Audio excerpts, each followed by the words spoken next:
Tú no estás ciego, pero ellos quieren que lo seas.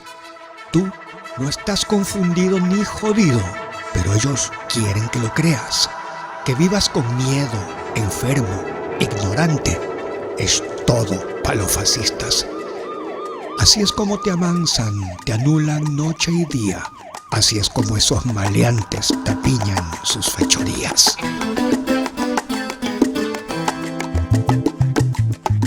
Me matarán en la pelea, me matarán por ser quien soy, grito del pueblo y clase obrera, un enemigo del matón, del fascista y el ladrón. Aviva el seso, pana, aplícate, recuerda, al 15 de noviembre de 1922. Han pasado 100 años de esa matanza en Guayaquil.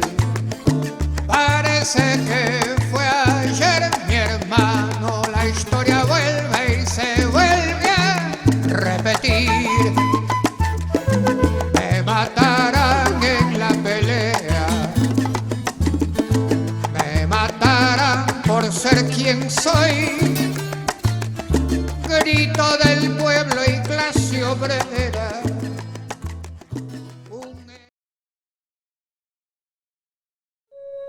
Desde los Andes ecuatorianos, en las mágicas colinas aledañas al río Intag, provincia de Imbabura, nace un café, cultivado con amor por valientes mujeres a las que pertenece la marca Francesca. Cada grano se escoge con cuidado para que cada taza de café sea una experiencia única. Francesca te inspira. Francesca te apasiona. Francesca te enamora. En cada sorbo, descubre lo mejor de ti.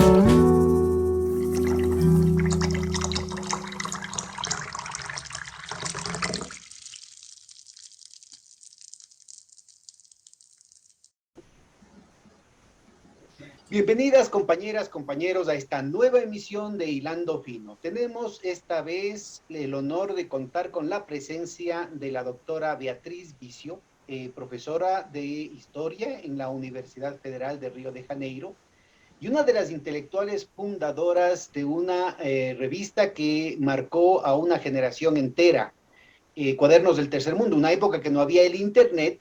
Teníamos esa fuente de información alternativa frente a la campaña de mentiras que nos venían no solamente en los medios de comunicación, sino también en los trabajos académicos que llegaban por acá. Así es que estoy muy contento de presentarte, Beatriz. Muchísimas gracias por aceptar la invitación. Imagínate, para mí, Pedro, es un privilegio estar aquí en este programa. Gracias por la invitación. Bueno, mira, nos encontramos en estas reuniones preparativas con las que se ha venido impulsando la recuperación del espíritu de Bandung, aquella iniciativa del presidente Sukarno, el héroe de la independencia de Indonesia, que armó toda una propuesta diplomática en medio del cerco colonial y neocolonial del que era objeto no solamente Indonesia, sino cualquier otra república que osase liberarse de las colonias, para plantear lo que sería después el movimiento de los no alineados. Y fue una iniciativa muy interesante porque empezaron a confluir una cantidad de fuerzas, una cantidad de propuestas en el marco de la presidencia que Indonesia asume con respecto al G20. Cuéntanos un poquito más de esa experiencia, por favor. Sí, bueno, Pedro, creo que es importante en este momento que nos encontramos, ¿verdad? En el siglo XXI, parece lejano ese momento histórico, a pesar que no nos separan tantas décadas.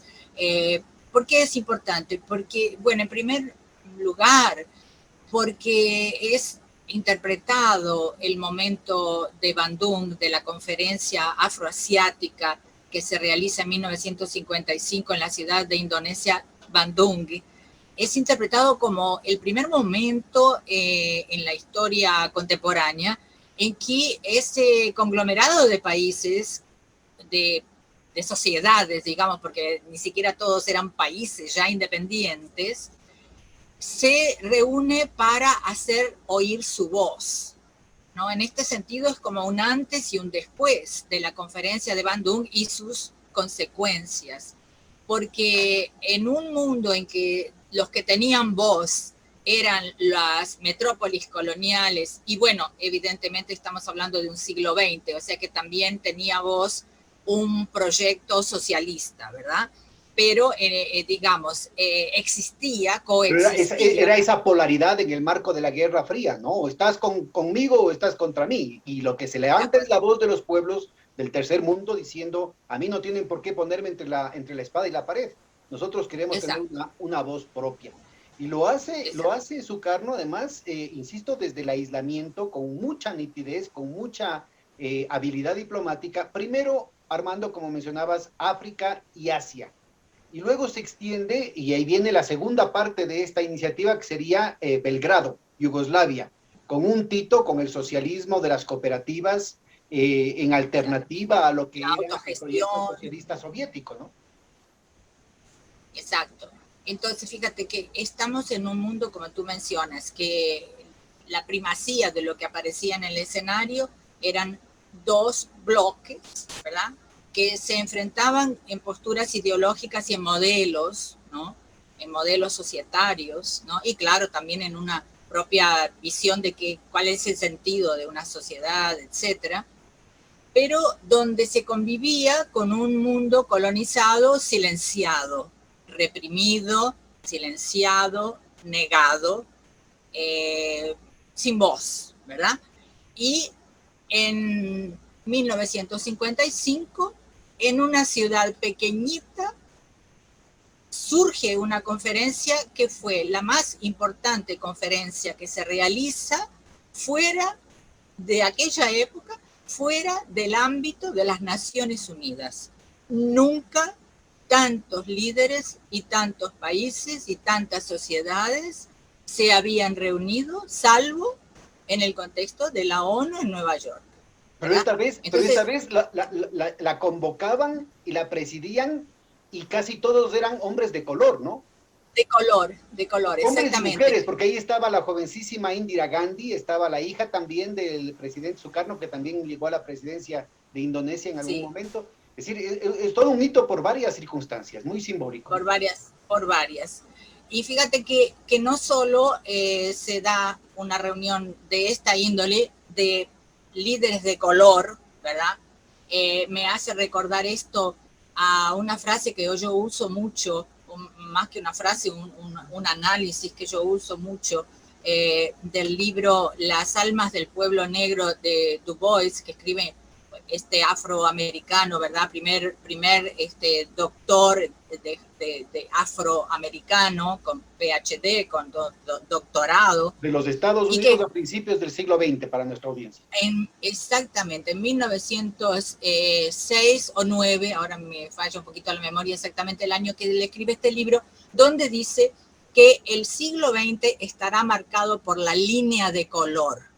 ¿Y qué es lo que él quiere decir con esto? Que el siglo XX vivirá la experiencia de la emergencia de los pueblos de color, o sea, de los pueblos dominados, colonizados. Y esto lo escribe a principios de siglo. Y en 1955 tenemos la primera constatación de esta visión que tiene Du Bois en inicio de siglo, de cómo es realmente lo que más impacta al siglo XX, porque si bien tenemos en el siglo XX la Primera Guerra Mundial, la Segunda Guerra Mundial, son, claro, hitos, ¿no?, significativos, pero si lo analizamos en el contexto de lo que significa las voces múltiples de nuestro mundo, es justamente el momento en que todo ese conglomerado antes colonizado se planta, digamos, y dice, tenemos voz, y no solo tenemos voz, tenemos alternativas a lo que ustedes nos están ofreciendo.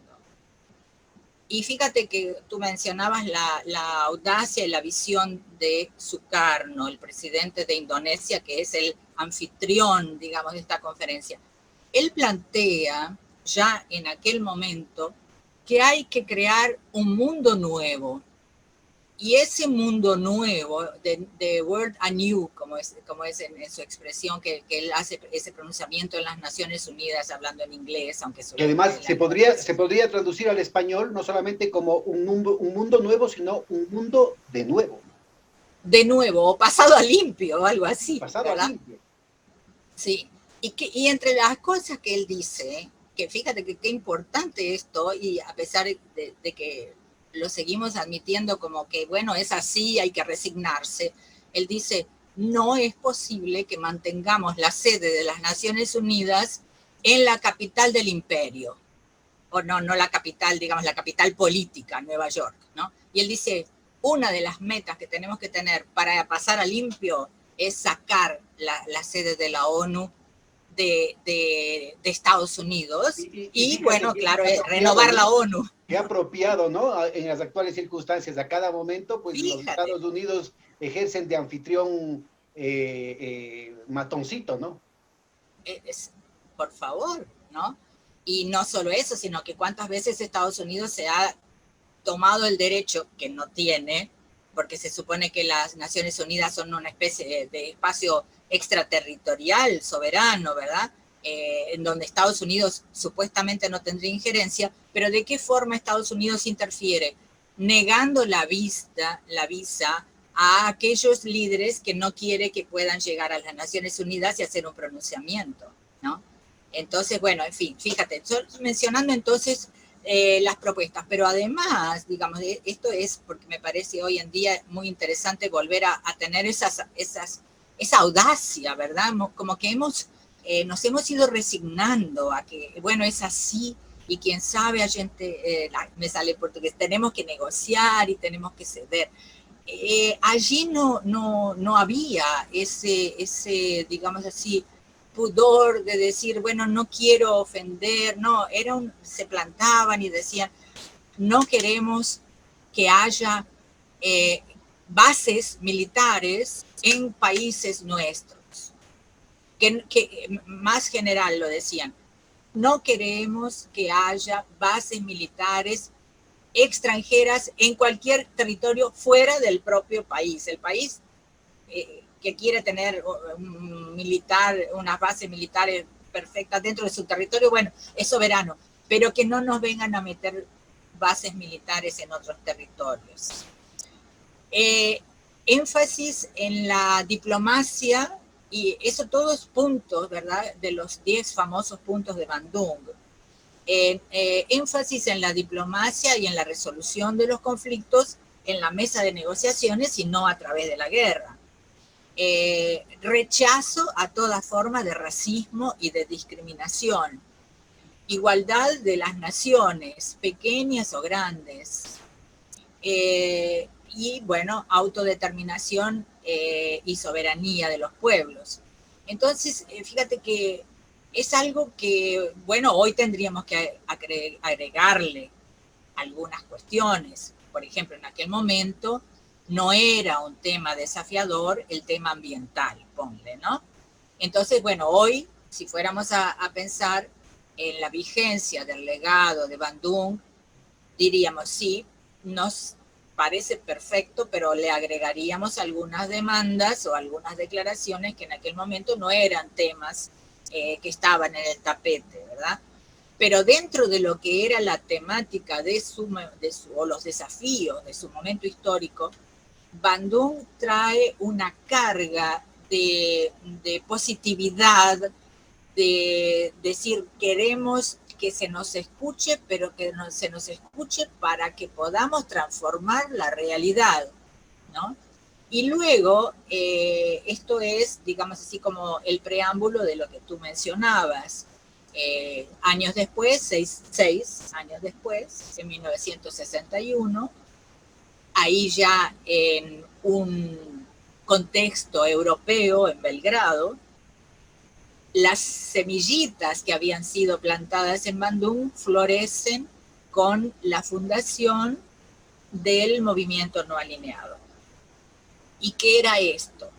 Era recoger el espíritu de Bandung, ¿verdad? Donde estaban formuladas muchas de las definiciones del no alineamiento, ¿verdad? Porque al decir nosotros tenemos nuestra propia voz en este mundo de dos bloques, estaba implícita muy, muy claramente en la reivindicación de la autonomía, de no sentirse prisioneros a priori en relación a uno o al otro bloque. Es decir, seamos libres, en algún momento posiblemente podamos estar de acuerdo con alguna iniciativa que venga del bloque soviético, en algún otro momento, quién sabe, podemos hasta estar de acuerdo con alguna iniciativa que venga del otro bloque, pero nosotros tenemos nuestra independencia, ¿no? Esto que está implícito en Bandung en 1961 cristaliza en una definición programática. Pero es interesante que se haga una pequeña aclaración, por lo menos yo la hago a mis alumnos cuando hablo de este tema. Parecería que al ponerse en una postura muy firme, reivindicando la autonomía en relación a los dos bloques, etc., se colocaba en un pie de igualdad, digamos, a la Unión Soviética y a Estados Unidos en esta perspectiva de un mundo polarizado y que con la Guerra Fría estaba exacerbado. Sin embargo, es muy obvio, pienso, que no era esa necesariamente la postura que predominaba, tal vez de algunos, pero no la que predominaba, porque el mundo colonial, que era el mundo que llegaba a los no alineados, a pesar de que, como tú dijiste, con total corrección, que en este momento se une a este proyecto Tito, ¿no? Trayendo, por lo tanto, a un país que había optado por el socialismo, a este grupo, porque se siente Tito respaldado en esta idea de no alineamiento, en su ideal de que hubiese la posibilidad de desarrollar un modelo socialista propio y no necesariamente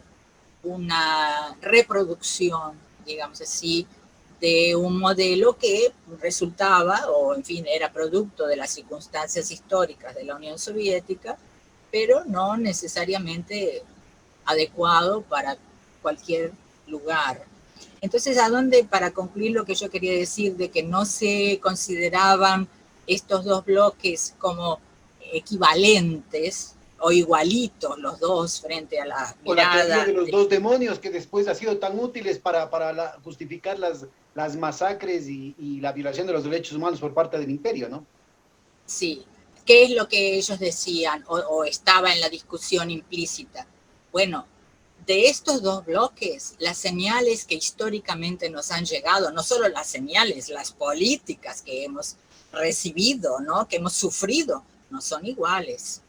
Del bloque capitalista y del mundo colonial y sus aliados hemos recibido la represión, los asesinatos, el dominio, la violación de los derechos humanos y la negación hasta de nuestra palabra, de nuestra voz. Del mundo socialista hemos recibido, en fin, con nuances, ¿no? Con, en fin, momentos y momentos, pero hemos recibido solidaridad, hemos recibido apoyo, ¿no? Y aún así la posición es muy, muy firme y muy categórica en el sentido de preservar la autonomía, ¿no? Absolutamente. O sea, no colocarlos a los dos sistemas, digamos, en pie de igualdad, no significaba tampoco querer someterse a uno u otro, ¿no? O sea, eso era muy fuerte. Y creo que eso es muy valioso. Y eso se ubica también en lo que sería el futuro, ¿no? Porque al poco tiempo se da La siguiente reunión se da en La Habana, con lo cual se diría, no, ahí está la alineación ya con la Unión Soviética, pero hay que acordarse que esta es la época más bien de enfriamiento de las relaciones entre Rusia y Cuba después de la crisis de los misiles de octubre del 62. Pero también es el momento en el que se abre las puertas para la tricontinental, en la que había una cantidad de posiciones de una Cuba independiente, solidaria, internacionalista, que incomodaban muchísimo a la dirección de la Unión Soviética para esa época, ¿no? En la solidaridad, en el apoyo activo a los movimientos insurgentes, a los movimientos de liberación nacional en varios países, sobre todo en África, pero también en América Latina, ¿no? Y entonces yo creo que es muy importante ubicar qué pasó después, porque al poco tiempo de eso lo tumban a Sukarno y destruyen el proyecto de Sukarno con más de 1 millón de asesinatos en Indonesia, tema que hasta ahora es un tabú dentro de Indonesia, a pesar de que el partido de Sukarno está en el gobierno. Al poco tiempo de muerto Tito, destruyen Yugoslavia con un despliegue de violencia inusitada para la, entre comillas, civilizada Europa. Al poquísimo tiempo, ¿no es cierto?, una gran cantidad de los sueños, de las expectativas, de las esperanzas que se venían despertando en todos los países que estaban buscando la independencia, son sofocados a sangre y fuego. Exacto, exacto. Fíjate, Pedro, que si estamos recordando este momento y lo vemos con esta fuerza, ¿verdad?, ¿no? Con esta fuerza propositiva, con esta voluntad de llegar al escenario internacional diciendo hay que cambiar este mundo porque este mundo no nos permite ninguna de las expectativas que tuvimos cuando conquistamos la independencia política, porque esto fue un tema que en los no alineados, no solo en los no alineados, dentro de las Naciones Unidas también se está trabajando este tema en otros ámbitos, pero pensando en la que tú decías, lo que viene después, ¿no? Después de la fundación de los no alineados, que se crean grupos de trabajo permanentes y el grupo se institucionaliza con reuniones a nivel de jefes de Estado cada 3 años, pero reuniones intermediarias de ministros de diversa índole, ministros de Relaciones Exteriores, ministros de Economía, etcétera, se van estudiando cuáles son las trabas para nuestro desarrollo, ¿no? Que era fundamental. O sea, la independencia política siempre fue visto como un paso. Pero un paso, si me permite, yo creo que es un tema eje, ¿no? Porque muy rápidamente empieza no solamente a ampliarse la convergencia de otras fuerzas, ya deja de ser solamente África y Asia, se involucra directamente a Europa, se involucra a América Latina, se involucra toda la parte del Medio Oriente, pondríamos, así que era una zona en la que en ese entonces estaba cuajando desde distintas raíces, pero con un horizonte común, el tema del socialismo panárabe, en torno a Nasser, sin duda, pero con otros liderazgos también muy desprendidos, muy generosos frente a lo que se ve hoy día, digamos, ¿no? Pero también es el despertar de esa palabrita que mencionaste, el tema del desarrollo. Es decir, cada vez era mucho más asertiva la actitud de los países no alineados en torno a metas económicas. No era suficiente la independencia política, era fundamental el avanzar hacia una verdadera independencia, y para eso recordemos la segunda declaración de la independencia, ¿no es cierto? Una segunda y definitiva independencia que tiene que ver con el concepto de desarrollo, que no es el desarrollo capitalista que nos planteaba la Alianza para el Progreso, sino que era un desarrollo en el sentido del derecho de los pueblos a tener, a desplegar sus capacidades. Y esa es una cuestión que tendrá muchísimo impacto en otras instituciones, empezando por las propias Naciones Unidas, pero también la Iglesia Católica. Recordemos Popular en Progreso de 1968, ¿no? El nombre de la paz es desarrollo, decía Paulo VI en esa encíclica. Entonces yo creo que el efecto que va teniendo eso y que luego irá cuajando en lo que sería la Conferencia de Naciones Unidas para el Comercio y el Desarrollo, la UNCTAD, en la que participaría Raúl Prebisch, en América Latina también todo el tema de el final despliegue, porque ya estaba fundado el BID, ¿no es cierto?, como un instrumento de control por parte de los Estados Unidos, como sigue siendo hasta ahorita, pero que empieza a buscar alternativas, ¿sí?, de acercarse hacia una propuesta de desarrollo. En algún momento hablando cosas que después se recogerían con el Banco del Sur, ¿no? Con el tema de UNASUR, y que ahora otra vez están sepultadas. Entonces, yo creo que es muy importante ubicar esos momentos porque las expectativas, las esperanzas que se fundaron ahí fueron derrotadas no por las ambiciones, como quieren plantear algunas versiones de la historia, las animadversiones de ciertos países, de ciertas ideologías, sino por acciones específicas, por ejemplo, de la CIA, ¿no? Hemos mencionado dos ejemplos específicos, pero hablemos también de Lumumba, pero hablemos también de Cabral, pero hablemos también de una cantidad de liderazgos, una cantidad de procesos que, insisto, fueron saboteados más o menos abiertamente y que poco a poco empieza a descubrirse la verdad. Tú participaste en la fundación de uno de los medios de comunicación que muy tempranamente alertaba sobre este tipo de maquinaciones que hacía el imperio, el eje angloamericano y los viejos imperios coloniales, sobre todo el francés, el belga, el portugués, que venían trabajando de consumo precisamente para desbaratar no solamente los liderazgos, sino desbaratar países enteros. Cuéntanos un poquito con estos procesos que ahora se están viviendo abiertamente, ¿no es cierto?, los sabotajes, la guerra económica y la utilización que se hacía de los medios de comunicación para lavar el cerebro respecto a esta visión de los dos demonios que ahora está tan enraizada, digamos, en la memoria colectiva. Sí, perfecto, Pedro. Bueno, tú mencionas ahí justamente cómo nuestra publicación estaba vinculada a este gran debate, ¿verdad? Y bueno, te sitúo entonces concretamente. Fíjate que en las sucesivas conferencias de los no alineados, como íbamos diciendo, se va trabajando este tema del desarrollo. Y se llega en 1973 y luego se profundiza en otras conferencias, pero en la conferencia de Argel de 1973 se formaliza en una primera versión lo que viene a ser llamado por los no alineados, y después esto se recoge en otros ámbitos, dos propuestas esenciales que eran el diagnóstico de las trabas al desarrollo, ¿verdad?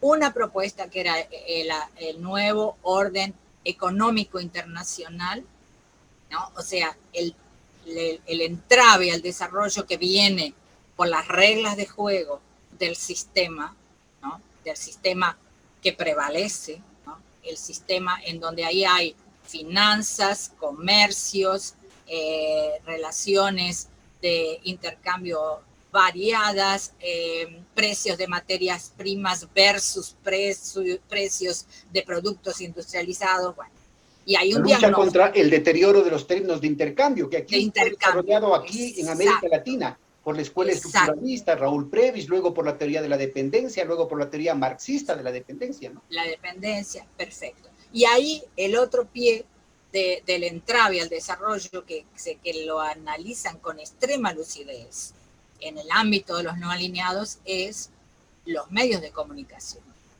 Y hay un nuevo orden informativo internacional donde se dice claramente, mientras nuestros países, nuestras ambiciones, nuestras demandas estén definidas para la, llamémosle así, opinión pública internacional, a partir del norte, a partir de quien siempre nos dominó, nunca se nos va a comprender adecuadamente, ni siquiera nuestros propios pueblos muchas veces tendrán capacidad de entender qué es lo que estamos planteando, porque en vez de estar escuchando nuestras voces y viendo nuestro análisis, a través de los medios de comunicación les llega la visión que el mundo industrializado, que el mundo que siempre nos ha explotado, ha hecho de nosotros.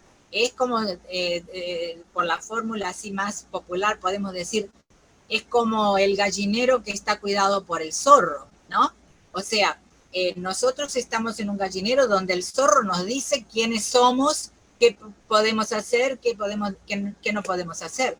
Entonces era necesario, y ese es un diagnóstico muy certero que yo creo que tiene total vigencia hasta los días de hoy, a pesar de lo que se pueda decir, que la Internet nos ha llegado para democratizar los flujos, muy relativo esto, muy relativo, seguimos padeciendo de este problema central en el contexto de la dominación sobre nuestras realidades.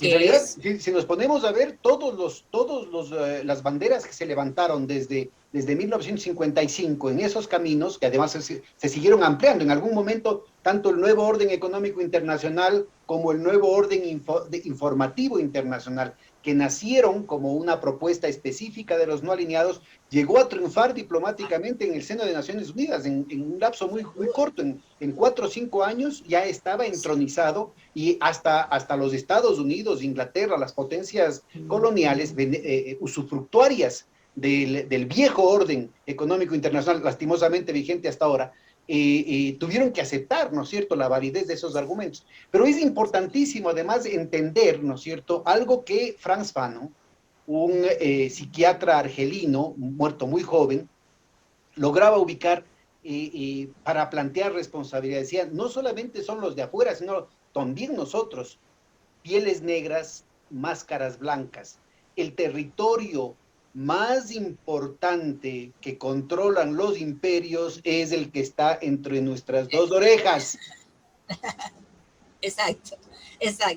Bien, entonces fíjate que en Argel este tema es debatido, los dos, ¿verdad? Pero yendo a lo que dice, a lo que tiene relación con los medios de comunicación.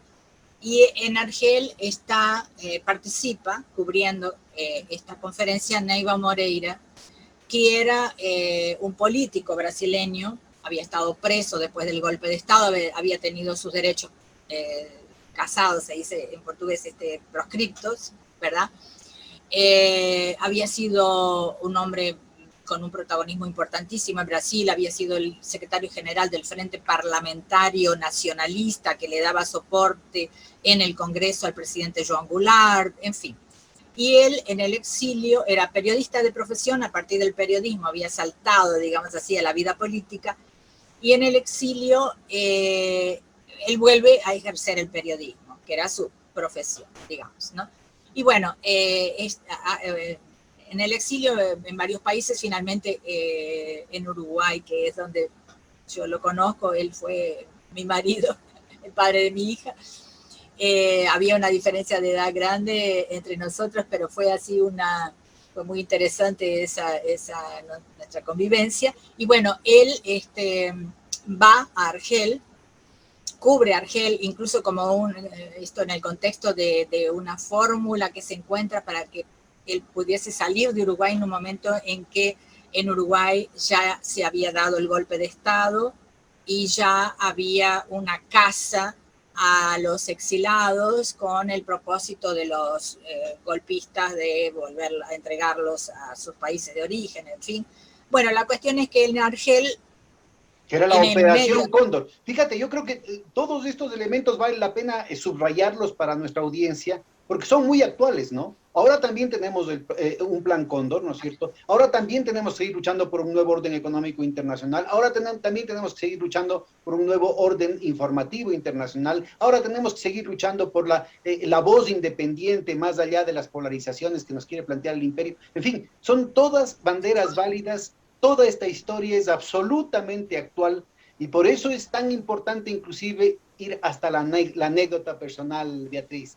Cuéntanos tu experiencia. Tú eres una muchacha todavía muy joven, ¿no es cierto?, ahí en Uruguay, y te involucras con todo, alma y cuerpo. Pues sí. Mira, bueno, es una historia larga que no voy a entrar en detalles, pero bueno, sí, me involucro en esta que viene a ser una aventura de 11 años de exilio después. pero que tiene que ver con lo que estamos hablando de la fundación de esta revista. O sea, teniendo que salir de Uruguay con alguna forma de cubrir esta salida de una forma que no fuese vista como la salida, se imagina entonces el diario en donde yo lo conozco a Neiva Moreira, que enviado especial a la conferencia de Argel, ¿no? La verdad es que no iba a regresar y que yo me iba a encontrar con él luego. En verdad el proyecto era encontrarnos en Chile, pero en el medio de la conferencia de Argel es el golpe de Estado, con Allende. Bueno, pero para no desviar, después vuelvo por ahí. Volviendo de la conferencia, ya no a Chile, como inicialmente se había pensado, pero bueno, por un pasaje breve por Perú, después finalmente Argentina, comienza Neiva a encontrar, digamos, receptividad entre periodistas argentinos. En aquel momento estamos en un momento previo al golpe en Argentina, ¿verdad? Esto ahí ya estamos en el final de 73, inicio de 74. Todavía no moría Perón, ¿verdad? Todavía quedaba... No, exacto, los últimos meses que él muere en julio. Y ahí había dos figuras claves que viabilizaron la idea, parecía muy quijotesca, de lanzar una revista, porque la propuesta en Argel en realidad era una propuesta para ser llevada adelante a partir de los gobiernos, a partir de los estados, ¿no? Era una propuesta de una diversificación de medios de comunicación de lo que hoy llamaríamos del sur, de aquel momento. Más o menos lo que después, lo que ahora, digamos, cambiando lo que hay que cambiar, resultó con Telesur, ¿verdad? Telesur, exacto. Telesur sería, yo diría así, la interpretación más perfecta que podemos citar de aquel ideal, ¿no? De una diversificación alternativa a lo que los medios del mundo industrializado, de las metrópolis, como queramos decir, del norte, en fin, nos ofrecen, con miradas nuestras sobre la política internacional, sobre la geopolítica, sobre los temas del desarrollo, nuestra mirada, ¿no? Bueno, exactamente eso es lo que estaba en discusión en Argel, pero claro, como una propuesta de gobiernos o de estados en relación a los medios. Pero ¿qué es lo que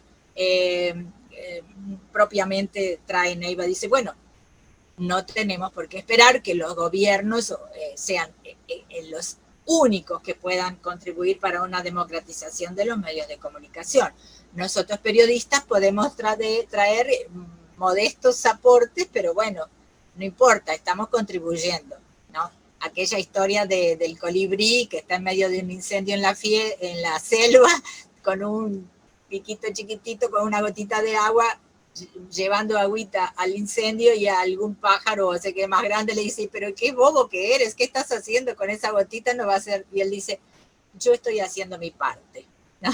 Entonces era un poco esa historia, ¿no? Bueno, no podremos hacer mucha cosa, pero hacemos algo, ¿no? Mira, qué coincidencias. Acá en el Ecuador también justamente tomamos al colibrí, al quinde en quichua, como símbolo de lo que podría ser la recientemente creada entonces Superintendencia de Control de Poder de Mercado, una agencia de regulación de los monopolios, que sabíamos con una ley tan maniatada, con una correlación de fuerzas tan precaria, pues tenía que ser así como esa gotita que contribuía el colibrí.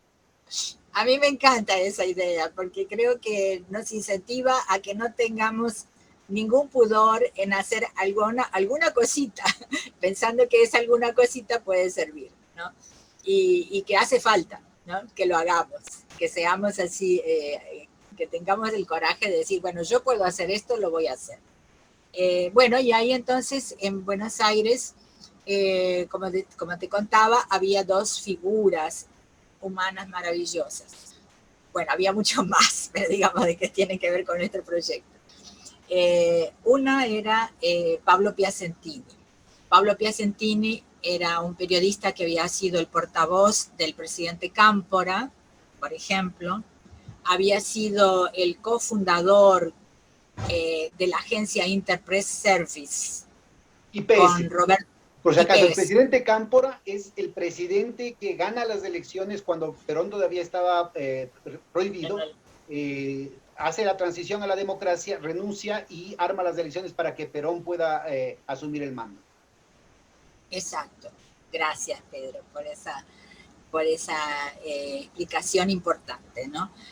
Bien, en ese momento Piacentini era el editor de la página internacional del diario de los conocido como el diario de los Montoneros, era el diario Noticias, ¿verdad? Que era un importante portavoz del progresismo argentino, ¿verdad? Y Pablo, con esa experiencia que él tenía, ¿no? En fin, él estaba ocupando ese lugar. Y la otra figura fantástica que nos acoge, que acoge esta idea quijotesca de lanzar una revista que pudiese contribuir para traer una temática para América Latina que no era la que se encontraba en los medios mainstream, los medios de comunicación comerciales, etcétera, es Julia Constenla, que era una periodista que tenía una editora, la editora La Línea. Julia también tenía una larga trayectoria, entre otras. La biografía de ella también es muy extensa, pero, por ejemplo, había escrito la única biografía conocida hasta hoy, creo, de la madre del Che Guevara. Ella había hecho una larga entrevista con la mamá del Che Guevara, bueno. Y Julia tenía en su editora La Línea a dos figuras fantásticas, uruguayas, exiladas, con las que pasamos a convivir porque la editora La Línea pasa a ser la editora que lanza la revista. Una, a Mario Benedetti. Mario Benedetti, escritor uruguayo, una figura humana deliciosa, maravillosa, un escritor... Estaban vinculados a la brecha conjuntamente con Eduardo Galeano, ¿no?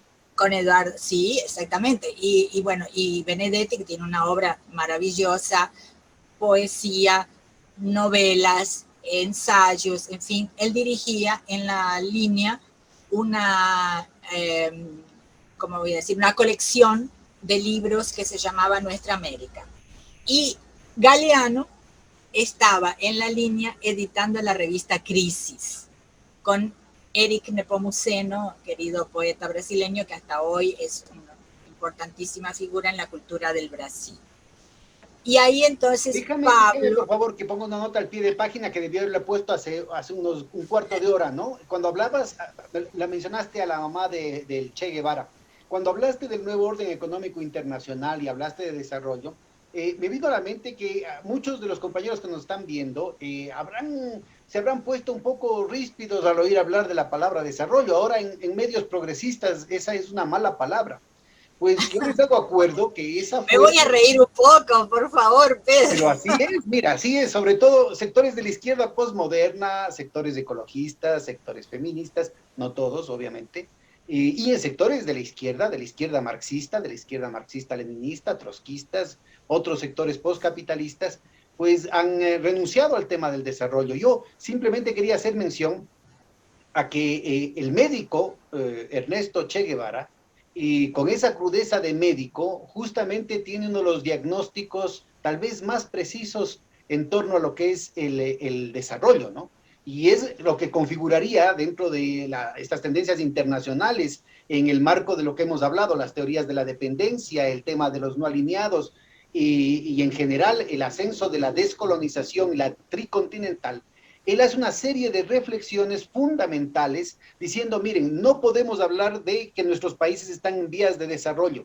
Y ahí empezaría a plantearse algo que lo desarrollaría más tarde André Gunderfrank con el tema del desarrollo, del subdesarrollo. Y dice, el Che dice, el subdesarrollo no es el niño que necesita tiempo para desarrollarse, no, es el problema del enanismo, que genera una serie de desproporciones, una serie de atrofias, una serie de elementos que eventualmente, ¿no es cierto?, llevan a problemas gravísimos de salud, que no permiten el desarrollo. Y entonces, más allá de la discusión de capitalismo, socialismo o cualquier otra vía, lo que tenemos que hablar es cuáles son los elementos que marcarían la posibilidad de que cada pueblo escoja su vía de desarrollo saliendo del subdesarrollo. Y ahí está el tema de la autonomía, y ahí está uno de los elementos fundamentales de la tricontinental, ¿no? Esos es de los aportes que ha sido muy poco estudiado y prácticamente sepultado, de los aportes económicos del Che, que recordemos para entonces ya había sido presidente del Banco Central de Cuba y ministro de Industrias, ¿no? Exacto. Mira, nomás dentro de este paréntesis que tú haces, Pedro, que es extremadamente importante. A veces, digamos, entre nosotros, los que pensamos un mundo diferente, tenemos, digamos así, algunos valores, ¿verdad?, que nos permiten, por suerte, ser siempre inconformes, estar siempre inconformes, rebeldes, ¿verdad?, con la realidad terrible que nos rodea.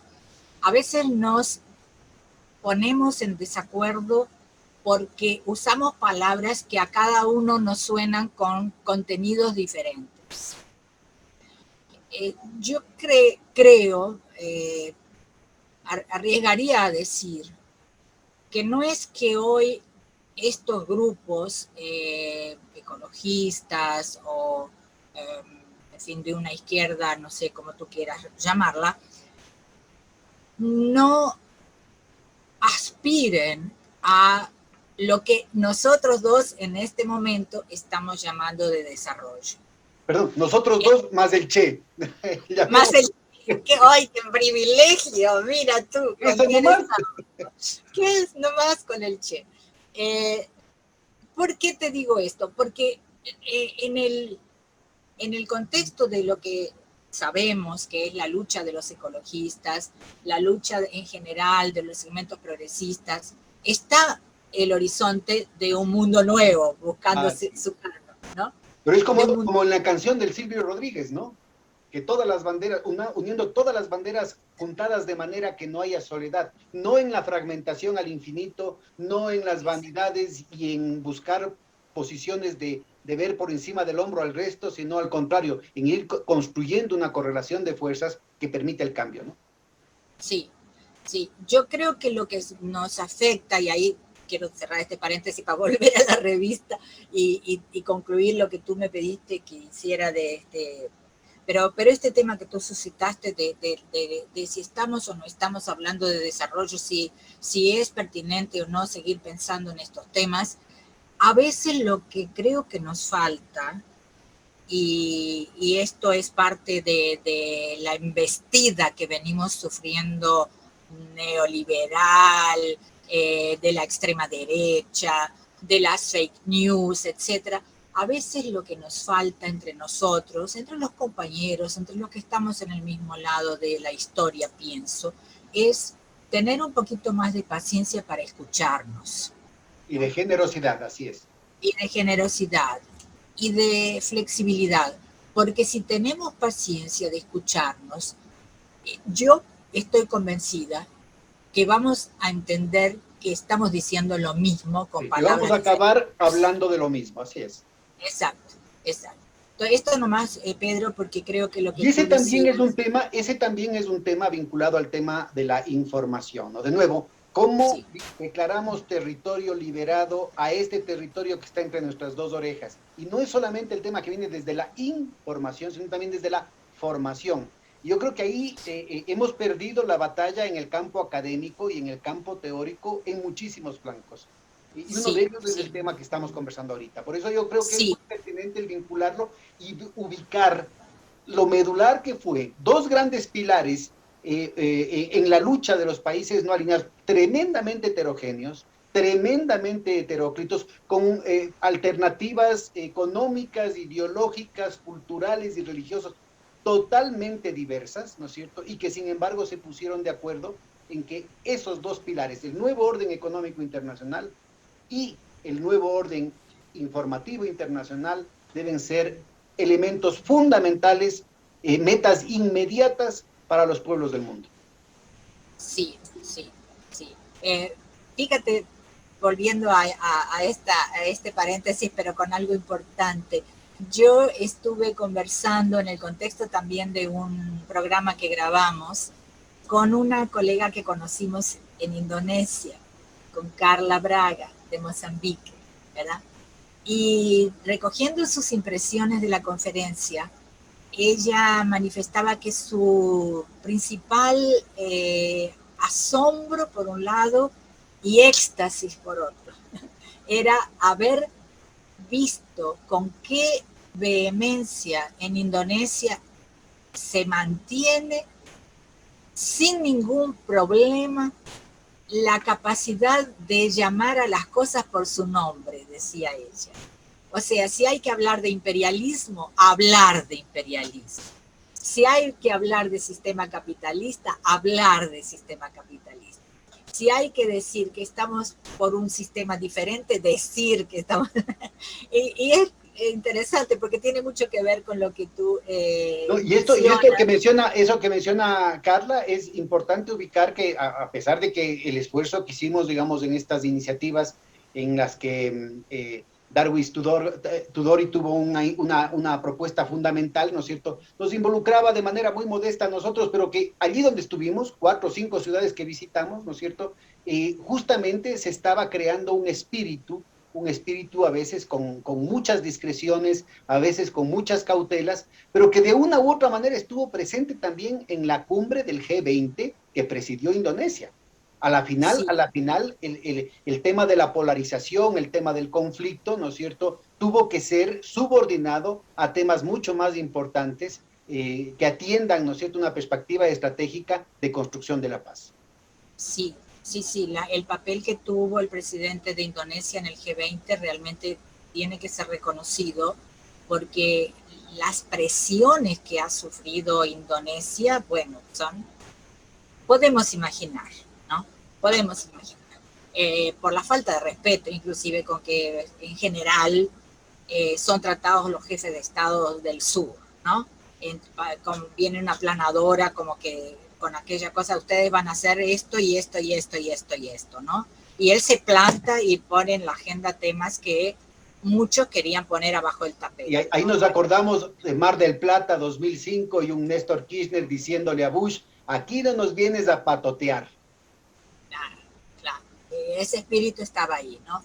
Pero bueno, en fin, cierro un poquito este paréntesis, Pedro, y vuelvo un poco allá atrás, ¿no? Y bueno, entonces Argentina, diciéndote... 1974. Saltamos en el tiempo, tenemos el túnel del tiempo aquí a disposición, por suerte, fíjate, vamos y venimos.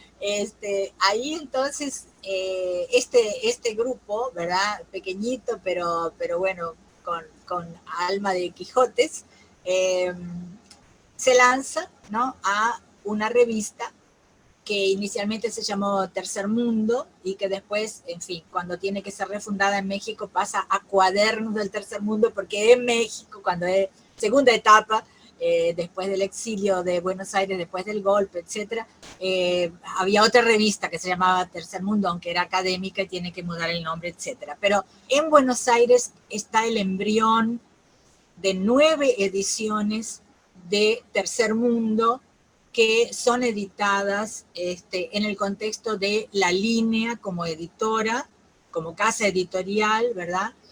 Y ya ahí empieza, digamos así, a cristalizar en un momento en que eran muy difíciles las comunicaciones, que las nuevas generaciones yo creo que no tienen la mínima idea de lo que suponía hacer una revista con colaboradores internacionales en un momento en que no teníamos internet, bueno, ni se soñaba que sería eso, no había... Lo más que se tenía era la llamada de larga distancia que no se oía nada y el telex. Nada, el telex, exactamente. No, si yo me acuerdo que era necesario a veces, justamente porque en los teléfonos no se oía nada, recurrir a los radioamadores, creo que se llama, ¿cómo es? Aficionados, radioaficionados. Radioaficionados. Decía radioamador en portugués. Radioaficionados que con buena voluntad intentaban hacer, bueno. A ver, yo creo que de nuevo las referencias actuales, ¿no? Yo creo que este es una anécdota, un ejemplo de lo que podrían hacer los jóvenes militantes, los jóvenes activistas digitales, inclusive si no saben, porque recordemos, no solamente la precariedad, sino también la persecución de este joven equipo, bueno, también habían personas mayores involucradas en el que tú estuviste, defendiendo, inclusive en el exilio, les mandaban sacando de un lado para otro, y sin embargo mantenían, y el equivalente a eso sería pues el mantener justamente una batalla ideológica en las redes sociales, como por ejemplo la que estamos teniendo ahorita al grabar este programa. Sí, sí, ahora de aquí a poco nos viene un hacker. Le hacemos un chaucito. Bueno, fíjate que sí, realmente fue complicado, la revista fue refundada. Bueno, estos 9 números, ¿por qué 9 números en Buenos Aires, no? O sea, bueno, porque la editora La Línea le ponen una bomba, porque la amenazan a Julia Constenla y a Pablo de muerte. Por suerte, cuando la amenazan a Julia, ella consigue salir, va para Italia. Pablo estaba en Perú y nosotros, Neiva Moreira, fíjate que los servicios cubanos siempre fueron bastante eficaces y un amigo en un momento le pide a él que vaya a tener una conversación muy seria, le pide a Neiva, le dice, mira, tengo que hablar contigo, y le dice, mira, tú estás en la lista de amenazados a muerte de la AAA, tienes que salir. Y 3 días después... Por si acaso, la AAA era una organización paramilitar que involucraba a gente del servicio secreto de la Argentina, que en realidad nunca habían dejado el poder. La dictadura había dejado formalmente el gobierno en el 73, pero seguía manteniendo, ¿no es cierto?, las instituciones fundamentales, y que entró de contrabando por la ventana a través del ministro López Rega, ascendido pues por la viuda del difunto Perón, Isabel Martínez de Perón, como ministro de... Era la Alianza Anticomunista Argentina, por eso se conocía como la AAA.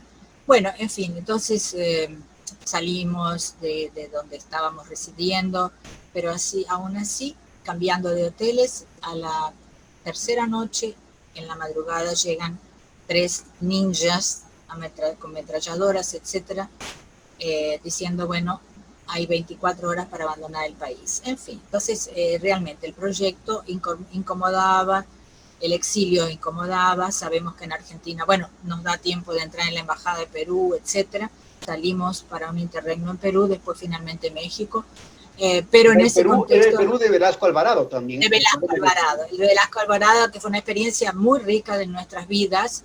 Yo lo cuento aquí como un interregno porque estoy pensando más en la revista como nuestra temática, pero durante la etapa de Perú con Velasco Alvarado, que para mí como ser humano aprendí muchísimo, y creo que es una experiencia histórica que hay que estudiar nuevamente, pero el general Velasco, que inclusive lo nombra a Neiva, de quien conoce su trayectoria, en fin, asesor de prensa, pero él dice, acá en este país ustedes no pueden publicar esa revista que ustedes publicaban en Argentina, porque yo sí sé que ustedes tienen que criticar a todas las dictaduras de América Latina, por supuesto, es parte de lo que ustedes se proponen hacer como periodistas.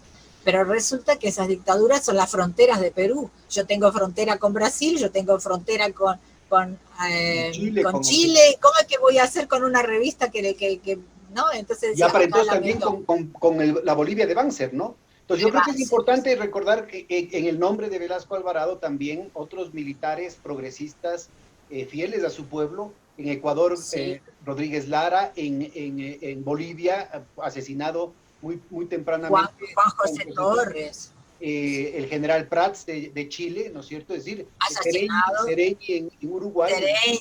Es decir, aquí es muy importante ubicar... Torrijos, el general Torrijos. Lucha por la recuperación. Conjuntamente con Jaime Roldós y con los mismos métodos, como lo menciona en el sicario económico John Perkins, ¿no? Entonces yo creo que es importante ubicar esos tiempos porque, de nuevo, regresan. Y también tenemos que acordarnos que el rato que llegan a un México acogedor, ¿no es cierto?, teníamos un ambiente que recién se está recuperando en el México de ahora con López Obrador. Sí. Aquel México que creo que de alguna forma permanece aún con otros gobiernos que no lo llevaron adelante con la misma coherencia, pero México tiene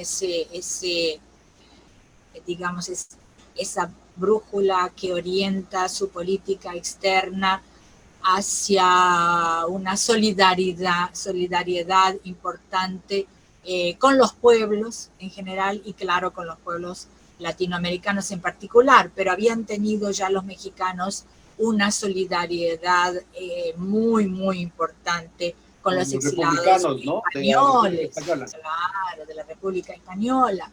Y bueno, en ese ciclo de las dictaduras de América Latina, realmente México era el país de acogida por excelencia, donde se facilitaba la documentación, se facilitaba la incorporación, realmente era y fue, ¿verdad? Un país decisivo en aquellos momentos de gran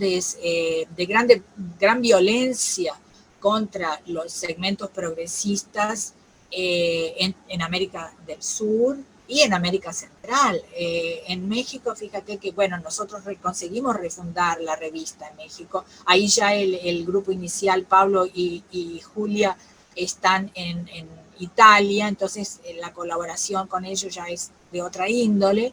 Ahí se suma gente de México al proyecto y yo le llamo a esa etapa de México los años dorados de Cuadernos del Tercer Mundo, porque tenemos un ambiente muy propicio para que tuviésemos informaciones de primera mano de las resistencias en general en América Latina, porque teníamos líderes y militantes de Uruguay, de Argentina, de Chile, de Bolivia, de Perú, de Ecuador, de toda Centroamérica. Fíjate que nosotros, bueno, una cosa muy interesante es que cuando lanzamos la revista en México, el lanzamiento se hace en la sede de la Federación Latinoamericana de Periodistas, FELAP era la sigla.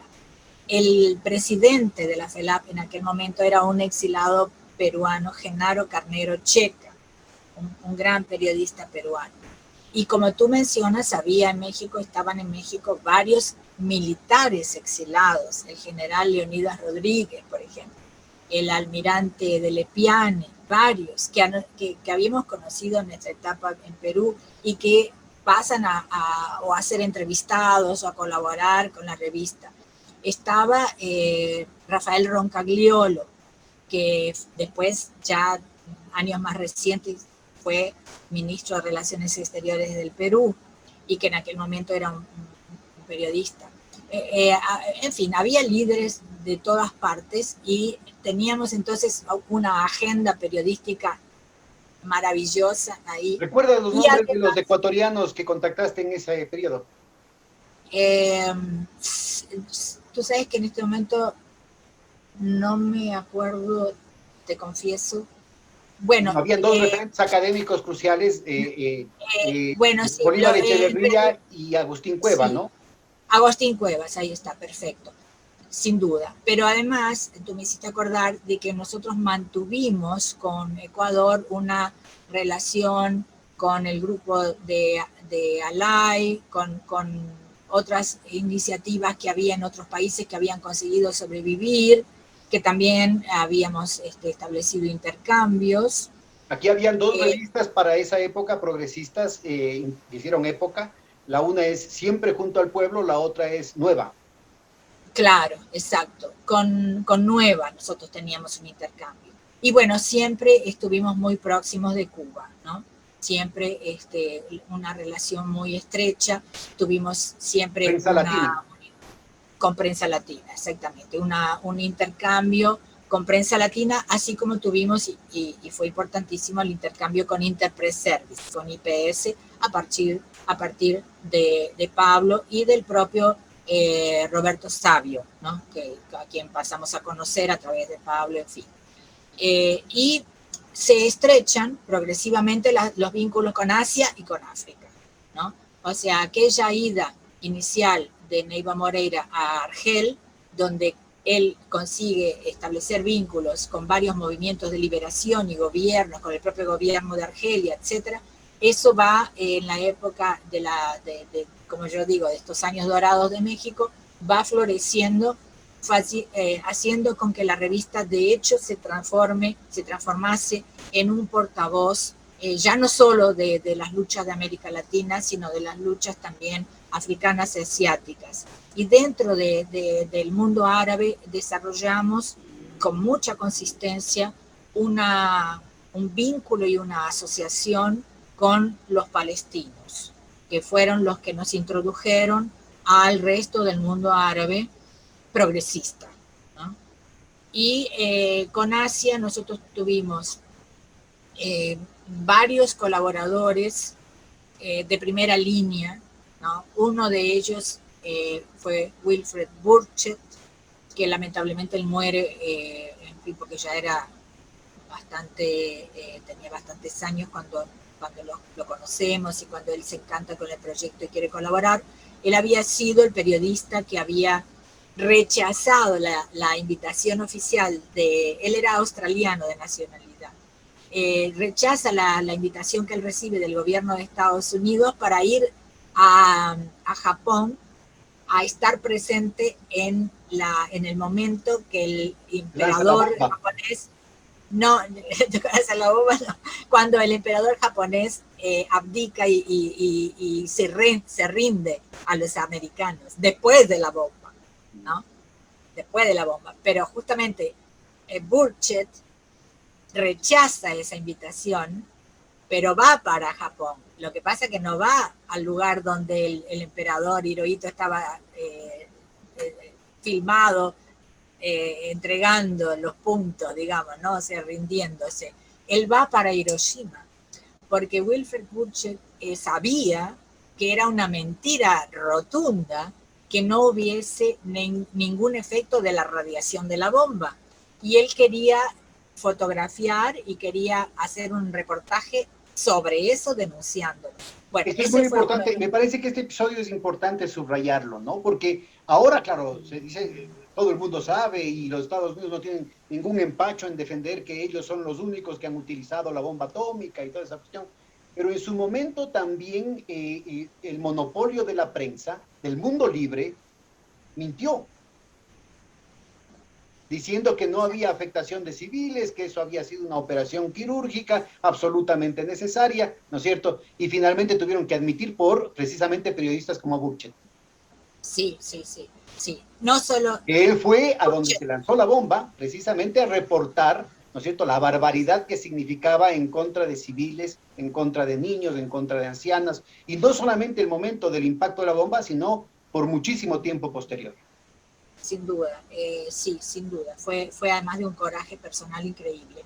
Y el segundo colaborador, bueno, nomás para decirte, pero lo que sabemos hoy, ¿no? Que está comprobado históricamente que Japón se rendiría igual sin bomba atómica. Así, que en realidad la bomba atómica... Tuvieron contactos de la propia familia imperial pidiendo una rendición previa. Exacto. Porque el propio Japón quería rendirse antes de que lleguen los soviéticos. Exacto. Sí. Y la bomba, en realidad, hoy ya se sabe, no digo, hay documentos absolutamente desclasificados que lo prueban, ¿no? La bomba en realidad era un mensaje a la Unión Soviética diciendo, miren dónde estamos, lo que tenemos, ¿no? Bueno, pero el otro periodista... nomás terminándote cómo llegamos a Asia, el otro periodista que se une al proyecto, que se encanta con el proyecto, es Malcolm Caldwell, que era un académico, en realidad un profesor en Cambridge de culturas asiáticas, pero que él vivía parte del año en Asia. Y ahí, claro, en aquel momento, hoy vivir en Asia, hoy con nuestras generaciones jóvenes que son los nómades digitales, etcétera, bueno, como que se ha naturalizado y qué bien, ¿no? Que esta posibilidad de vivir, de ir, volver, etcétera. En aquel momento no era nada de eso, no era de esa facilidad que tenemos hoy, ¿no? Y Caldwell pasaba temporadas largas en Asia y muy particularmente él cubría, se había interesado por profundizar la cuestión de aquel momento llamada Kampuchea, Camboya, ¿no? La guerra de Vietnam, Camboya, etc. Y él escribió mucho para otros medios y siempre nos cedía, no eran artículos que él escribía exclusivamente para nosotros, pero nos cedía los derechos para publicarlos. Y él acaba asesinado en Camboya después de haberse reunido con Pol Pot, pocas horas después. Pol Pot era el jefe de Estado, el líder camboyano de aquel periodo que fue de un genocidio verdadero en Terrible. Camboya. Supuestamente comunista, pero con el apoyo de los Estados Unidos y de la CIA, ¿no? Exacto. Y ahí acaba el asesinado y se sospecha, hasta hoy nunca se pudo aclarar el asesinato, que era porque él tenía acceso a Pol Pot y tenía, digamos, una característica, que él no evitaba decir lo que él pensaba, digamos, ¿no? Y entonces incomodó. Y bueno, en fin. Pero esto en fin, había muchos otros colaboradores. Ahora, ¿verdad? ustedes mencionaste dentro de los medios, entre comillas, dentro del apoyo progresista occidental, estos dos anglófonos, digamos, pero ustedes también tenían el apoyo de una fuente francesa, de medios franceses progresistas, ¿no es cierto? Sí. Que habían estado muy activos en la solidaridad con la lucha anticolonial en el Magreb y en África, y también en la guerra de Vietnam, ¿no?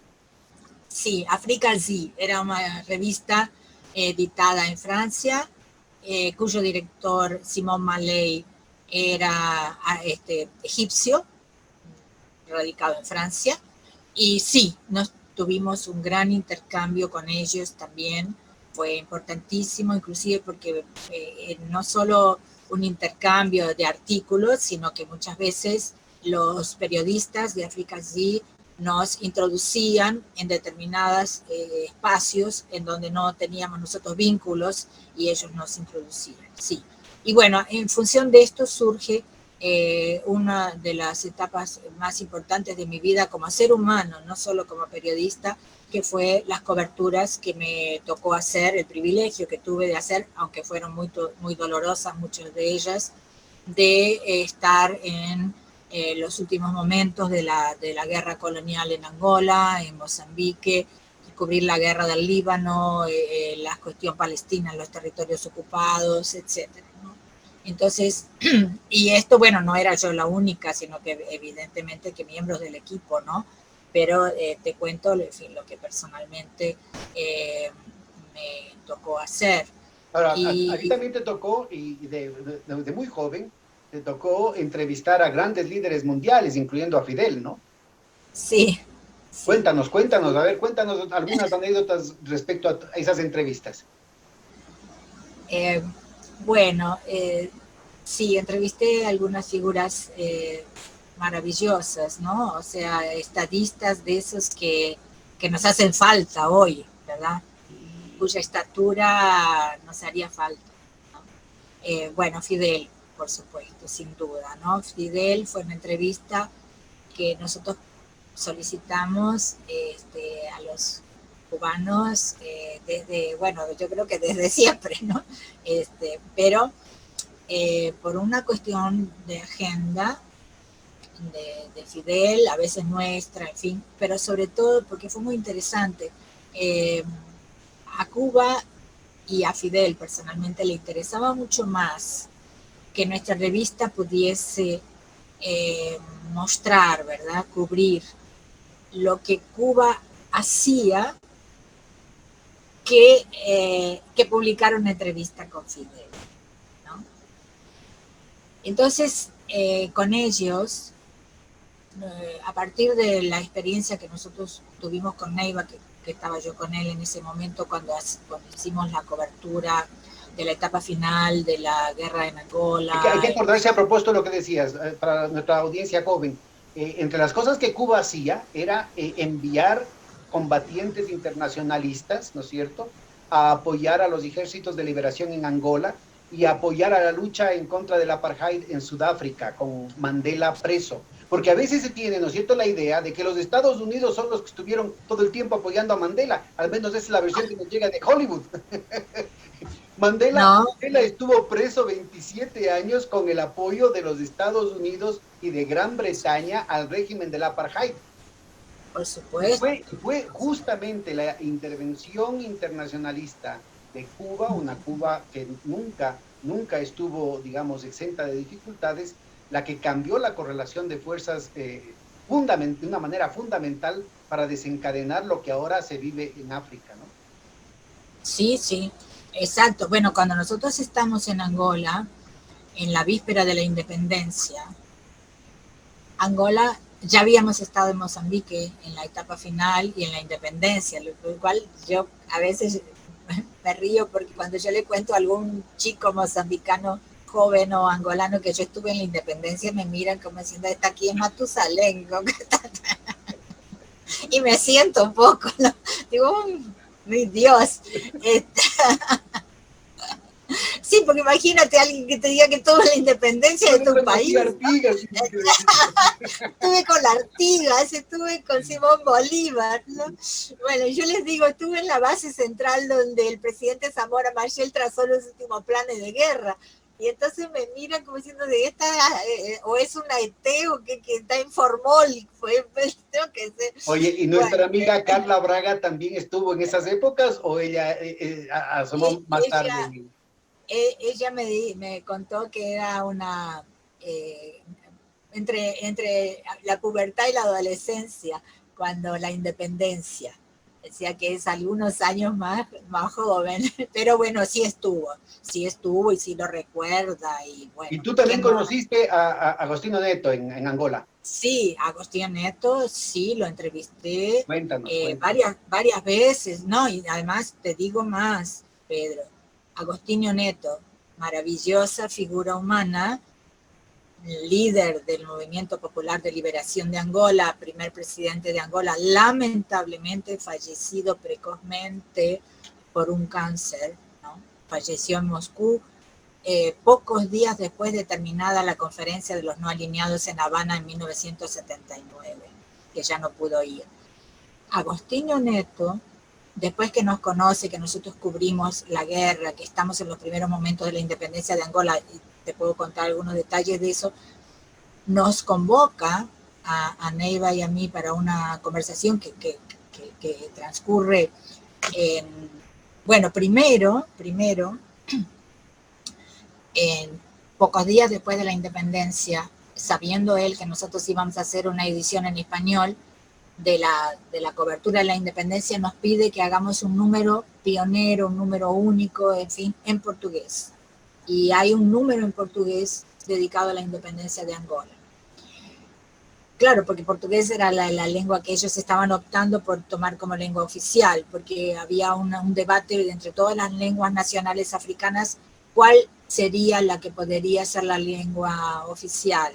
Y ahí, bueno, una cuestión de no querer optar por uno o por otra en detrimento, en fin, acaba siendo el portugués el que se escoge, la lengua del colonizador, la que se escoge como lengua oficial.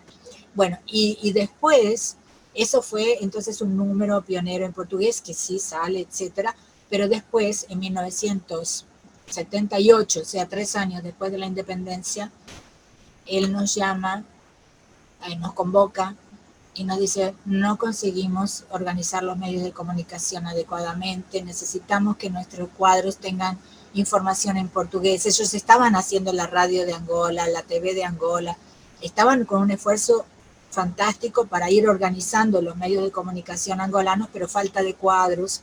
Nosotros llegamos a dar cursitos breves de periodismo para jóvenes, en fin. Y ahí dice, necesito que esta revista Cuaderno del Tercer Mundo sea publicada en portugués.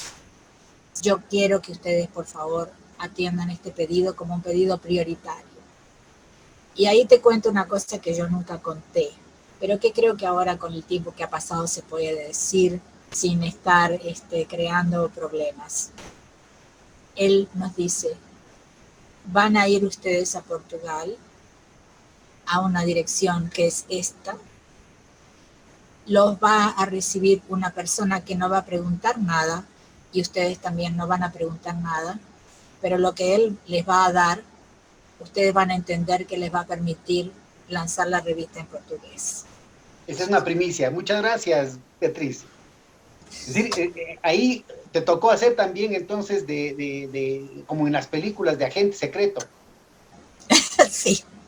Y bueno, efectivamente, en ese lugar, de la forma como había sido descrito por el presidente, se nos entrega un sobre, y bueno, el sobre era el apoyo que nos podía dar en ese momento la presidencia, supongo.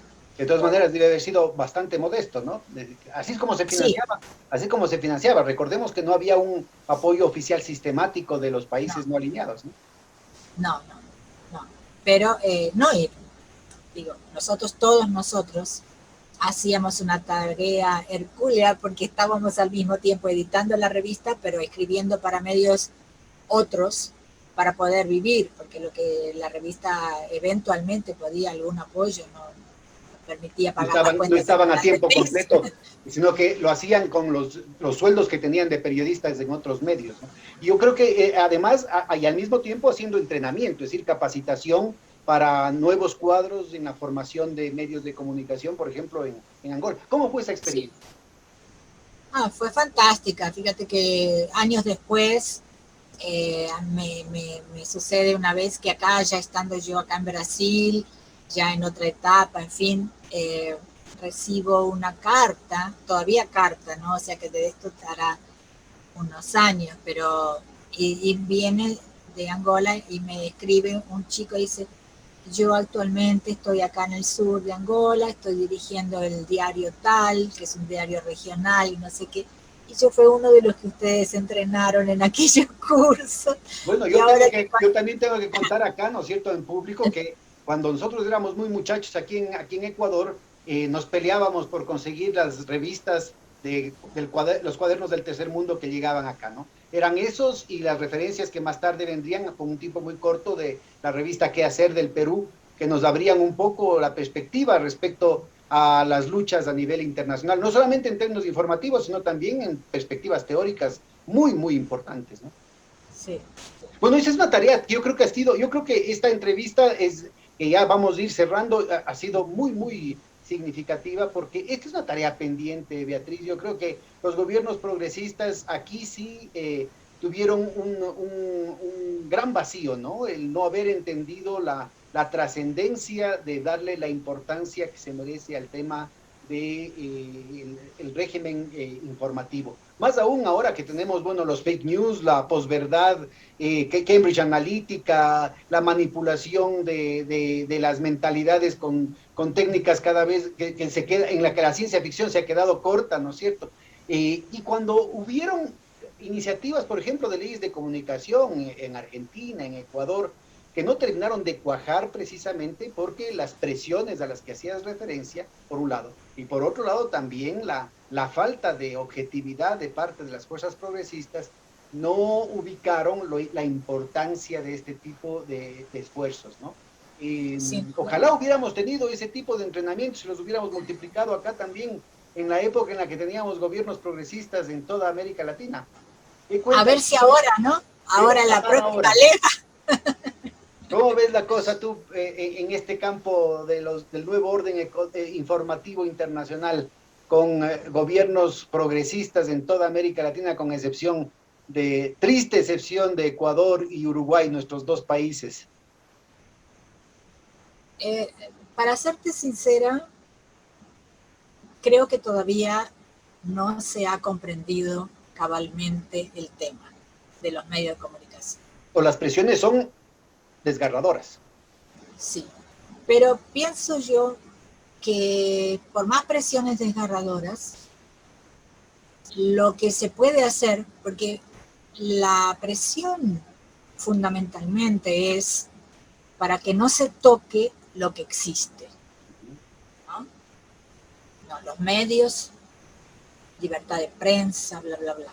Bien, una libertad que ellos no nos conceden, porque si hubiese esa libertad, ¿por qué entonces a nosotros se nos pone una bomba, ¿no? O se nos amenaza de muerte? ¿Por qué Assange está amenazado de muerte también? Porque si es deportado para Estados Unidos, van a ¿Por qué tiene que estar someterlo a en las condiciones cautiverio? que ya ¿Por qué están. tiene que estar en cautiverio todo este tiempo si es que hay libertad de expresión? Exacto. Bueno, o sea, de la boca para afuera libertad de prensa. En la práctica sabemos cómo es la cosa diferente. Pero yo creo que no habría problema, en principio, si los gobiernos se propusieran ayudar a los medios alternativos, pero ayudar sí consistentemente, ¿no? Y a lo que ya existe y a lo que se puede fundar. Se pueden fundar otros diarios, se pueden fundar otras revistas, ¿no?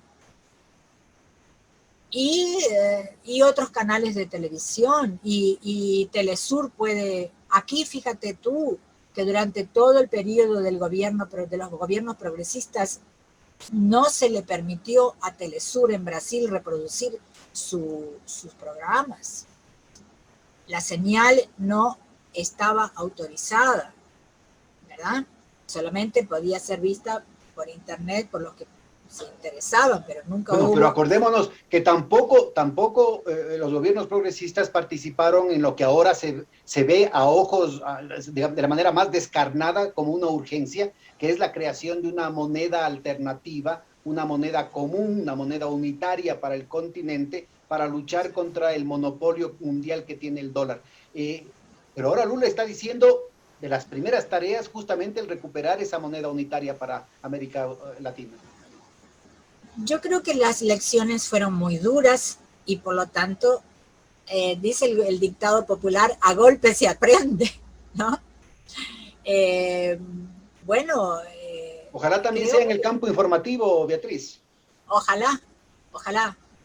Creo sí, como tú mencionaste en un momento, que toda esa experiencia tan fuerte, tan impactante, todavía tan vigente de Bandung, no alineados, la Tricontinental de Habana, en fin, toda esa efervescencia de los años 60, 70, en fin, aún con los ciclos de dictaduras, ella fue un momento así de gran emergencia, de una renovación de ideas, etcétera, que fue, como tú dijiste, a sangre y fuego, fue siendo derrotada, ¿no? Ahora, la derrota, yo creo que es importantísimo. Yo creo que es importantísimo subrayar que la estocada final, sin duda, fue todo ese reguero de sangre, de sabotajes, muchos de ellos encubiertos, muchos de ellos solamente se descubrirán muchísimo tiempo más tarde, como el asesinato del presidente Chávez, por ejemplo, ¿no es cierto? Solamente se podrá dilucidar qué mismo ha pasado cuando algún momento, si es que hay la posibilidad de que se revelen los documentos oficiales correspondientes. Pero yo creo que es fundamental, a propósito de aprender dolorosamente las lecciones del pasado, que todo ese florecimiento de ideas, de propuestas con tal nivel de lucidez, de objetividad en torno a las necesidades de nuestros pueblos para construir su camino hacia la libertad, se fueron al diablo con la trampa de la deuda, con la trampa de la deuda externa.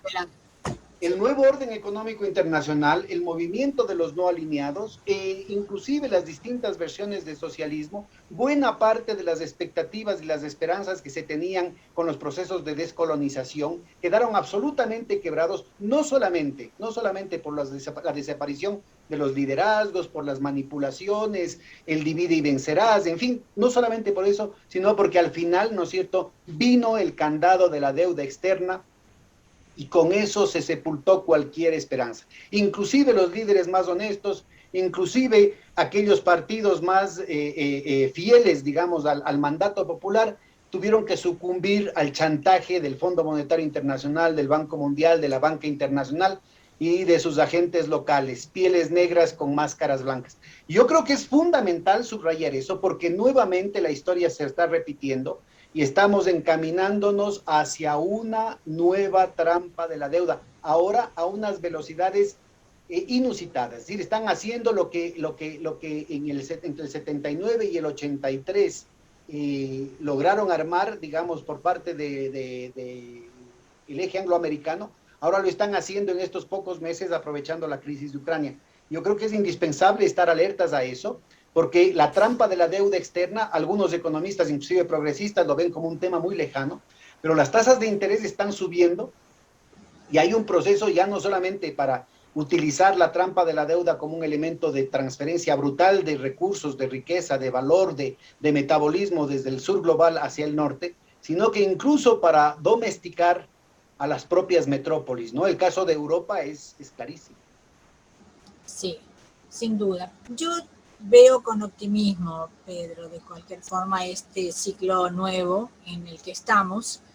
Creo que el optimismo principal a mí personalmente me surge de lo que viene de abajo, diría.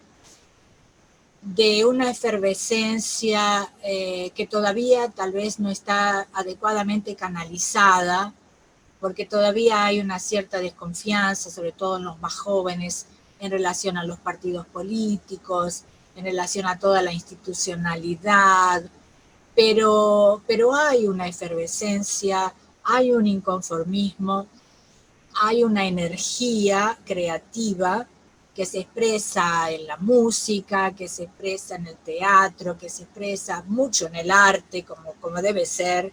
El arte es una herramienta importante, ¿verdad?, de la rebeldía, de la contestación. Y eso, si conseguimos, digamos, los más viejos, las generaciones que venimos de otras experiencias, si conseguimos un diálogo y podemos colocar un poco más de perspectiva histórica, de experiencias vividas y sobre todo, yo diría, de política, de politización en esto, ¿verdad? Creo que estamos en un momento muy instigante, muy, muy interesante, ¿no? Pero hace falta que toda esta dinámica de la juventud, de los grupos que han sido silenciados históricamente, el movimiento indígena, el movimiento negro, los movimientos de LGBT, lo que veamos que se insurge contra el movimiento verde, el movimiento campesino. El campesino fuertísimo, sin duda, los ecologistas, ¿verdad? Si consiguiésemos, y yo creo que estamos a un paso de eso,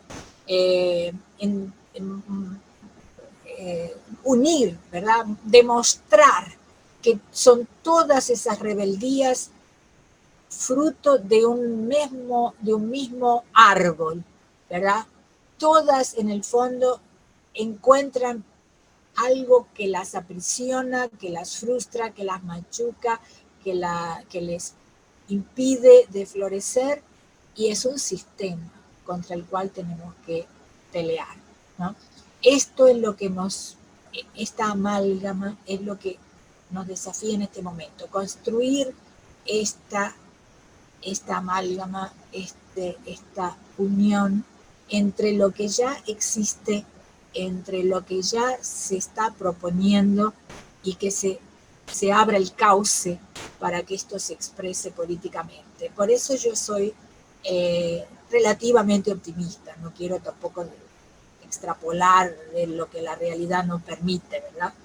Pero sí, y creo claro que programas como este, Pedro, que tú realizas, aquella cuestión del colibrí, ¿verdad? Parece poco, pero no es. Yo estoy segura que todo esto cae en tierra fértil, y en este sentido te agradezco muchísimo. No, a ti. Tu invitación. Oye, vamos cerrando, esta ha sido una joya, el haberte robado estos minutos para nosotros ha sido no solamente un gran gusto, un gran placer, que nos ha tenido no solamente interesados, fascinados de lo que cuentas, sino muy honrados de ser recipientes de este testimonio que yo creo que será de mucho valor para sobre todo los jóvenes activistas, ¿no?, que están iniciándose. Un ejemplo de vida, un ejemplo de lucha, un ejemplo de ingenio, un ejemplo de creatividad, un ejemplo de recursos allí donde no los hay, Beatriz. Muchísimas gracias por ese ejemplo. Hasta la próxima. De Hilando Fino. Un besote. Cuídate mucho. Cariños. ¿Buscas una plataforma para estar informado? ¿Ya te cansaste de los mismos de siempre, de las noticias sesgadas, de los medios tradicionales, de aquellos que mienten? Pues espera, te presento a Hoja de Ruta. Somos una propuesta de comunicación diferente, más comunitaria, más veraz. ¿Quieres conocernos? Quédate aquí. Te prometemos información de calidad, contenido disruptivo, alianzas internacionales, comunicación comunitaria, investigación profunda y lo más importante, tú serás parte de nuestra comunidad. Somos Hoja de Ruta Comunicación.